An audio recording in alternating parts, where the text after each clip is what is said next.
नमस्कार दोस्तों, मैं डॉक्टर नेहा जैन मेरे चैनल समाधान कॉस्मेटिक केयर में आपका स्वागत करती हूँ। फ्रेंड्स, मौसम बदल रहा है। गर्मियों के मौसम की शुरुआत और सर्दियों के मौसम का अंत चल रहा है।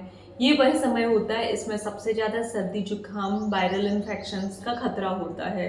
टेम्परेचर वेरिएशन के कारण छोटे बच्चों में भी बहुत ज़्यादा सर्दी जुकाम होता है।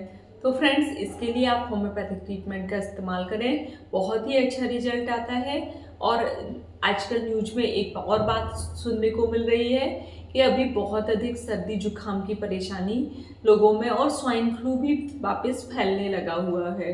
तो इस सब से बचने के लिए आप होम्योपैथिक मेडिसिन का इस्तेमाल कर सकते हैं।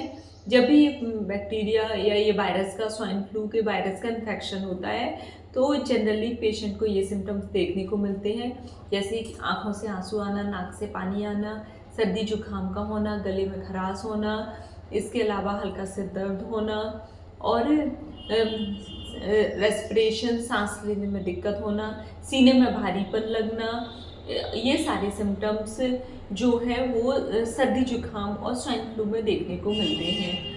बहुत ज़्यादा इन्फेक्शन होने पर पेशेंट को बहुत अधिक सांस लेने में परेशानी होती है। तो फ्रेंड्स, अगर इस तरीके की परेशानी देखने को मिल रही है तो हमें अगर आपके आसपास भी अगर स्वाइन फ्लू का इन्फेक्शन हो रहा है तो आपको कुछ चीज़ों का ध्यान रखना चाहिए। मास्क लगाकर जाना चाहिए। घर में किसी को सर्दी जुकाम है तो बाकी लोगों को मास्क लगाना चाहिए, तो उस इंसान को मास्क लगाना चाहिए। इसके साथ साथ भीड़ भाड़ वाली जगहों पर जाने से बचना चाहिए। पेशेंट का ऑक्सीजन सैचुरेशन चेक करते रहना चाहिए। रेस्पिरेशन की एक्सरसाइजेस करते रहना चाहिए। तो फ्रेंड्स, इस तरीके से हम अपने लिए सेपरेट हैंकी या रुमाल का उपयोग करना चाहिए। तो फ्रेंड्स, इस तरीके से अगर प्रिवेंशन रखते हैं तो जो सर्दी जुकाम है, नॉर्मल सर्दी जुकाम और किसी भी प्रकार के फ्लू का इन्फेक्शन आपको नहीं होगा।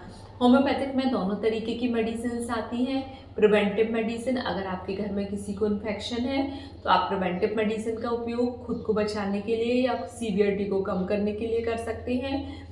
या फिर दूसरी मेडिसिन होती है क्यूरेटिव मेडिसिन, अगर आप इन्फेक्टेड हो गए हैं तो भी आप कुछ मेडिसिन का उपयोग करके अपने को ठीक कर सकते हैं।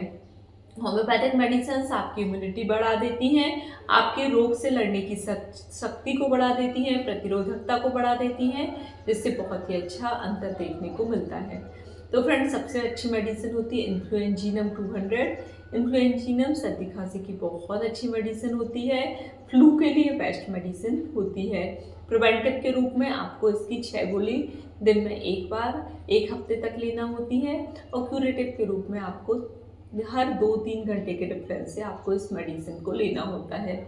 दूसरी मेडिसिन होती है आर्सेनिक एल्बम। बहुत अच्छी मेडिसिन होती है, पेशेंट को बहुत सफाई पसंद होती है। इसकी भी अगर प्रिवेंटिव मेडिसिन लेना है तो 6 गोली दिन में एक बार 5-6 दिन तक लेना होती है और क्योर करने के लिए 6-6 गोली दिन में 4-5 बार आपको लेनी होती है। इसके अलावा एक टिनोस्पोरा कार्डिफोलिया, जिसे कि गिलोय बोलते हैं, यह गिलोय मदर टिंचर बहुत अच्छा होता है। यह इम्यूनिटी बूस्टर होता है और सर्दी को भी ठीक करता है, फीवर को, वायरल इन्फेक्शन को ठीक करता है। इसका 1 चम्मच दवाई थोड़े से पानी में मिला के दिन में 2-3-4 बार आप ले सकते हैं। एक और मदर टिंचर होता है जिसको कि अश्वगंधा मदर टिंचर बोलते हैं। यह बहुत अच्छा इम्यूनिटी बूस्टर मदर टिंचर होता है। आधा से 1 चम्मच दवाई थोड़े से पानी में मिला के दिन में 2 से 3 बार आपको लेनी होती है। तीसरी मेडिसिन होती है ऑसीमम कैन तुलसी, जो कि सभी लोग जानते हैं। तुलसी एक बहुत अच्छी मेडिसिन होती है रेस्पिरेशन से रिलेटेड परेशानियों के लिए। तो तुलसी का जो मदर टिंचर है ऑसीमम कैन का, उसे भी हम आधा चम्मच दवाई 1 कप पानी में मिला के दिन में 2 से 3 बार इस्तेमाल कर सकते हैं। तो फ्रेंड्स, इस तरीके से सर्दी की दवाई या स्वाइन फ्लू की मेडिसिन होती हैं और भी बहुत सारी होम्योपैथिक में मेडिसिन होती हैं। नेबुलाइज कराते रहें, अपने आप को भाप लेते रहें और ठंडी चीज़ों को का सेवन ना करें, इससे बहुत अच्छा रिजल्ट आपको आएगा। तो होम्योपैथिक दवा ऐसा नहीं है फ्रेंड्स कि मैं केवल होम्योपैथिक ट्रीटमेंट के द्वारा स्किन की ही बीमारियों को ठीक करती हूँ, ऐसा नहीं है बिल्कुल भी। और मैं बाकी भी जैसे अन्य बीमारियां, piles, fissure, fistula, rhinitis, sinusitis, इन सब का भी ट्रीटमेंट करती हूँ। अगर आपको इससे रिलेटेड भी कोई परेशानी है तो आप मुझे दिखा सकते हैं। तो मेरे चैनल को लाइक करिए, मेरे चैनल को सब्सक्राइब करिए, वीडियो को लाइक करिए। बहुत बहुत धन्यवाद।